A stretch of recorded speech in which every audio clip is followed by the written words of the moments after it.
மகளே, ரத்த பந்தங்களே உன்னை தூக்கி எறிஞ்சிருச்சுன்னு சொந்தக்காரர்களே உன்னை ஏளனமா பேசுறாங்கன்னு நினைச்சு ஏங்கி போய் நிக்கிறியா?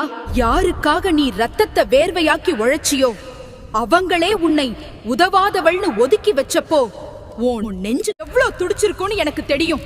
ஆனா ஒண்ணு தெரிஞ்சுக்கோ, உன்னை கைவிட்ட உறவுகள் எல்லாம் உன் வாசலுக்கு வந்து பிச்சை கேட்டு நிக்கிற காலம் ஒண்ணு வரும். அன்னைக்கு நீ ஆகாயம் போல உயர்ந்து நிப்பாவங்க அண்ணாந்து பார்த்து வியப்பாங்க. நீ சிந்தின ஒவ்வொரு சொட்டு கண்ணீருக்கும் அவன் வட்டியும் முதலுமா பதில் சொல்ல வேண்டிய காலம் வந்துடுச்சு. நீ கலங்காத, துரோகிய நான் பாத்துக்கிறேன். உன்னை தூக்கி விட நான் இருக்கேன். உனக்கு வஞ்சகம் பண்ணினவங்க முன்னாடி உன்னை வைரம் போல ஜொலிக்க வைக்கிறது இந்த ஆத்தாவின் வேலை. உன் கண்ணீர்த்து துளி ஒவ்வொன்னும் முத்தா மாறி உன் தலையெழுத்தையே மாத்த போகுது. மனச தளர விடாம நேர்மையா நம்பிக்கையோட இரு, நல்லது நடக்கும். இது உன் குலதெய்வம், இந்த அம்மனோட சத்திய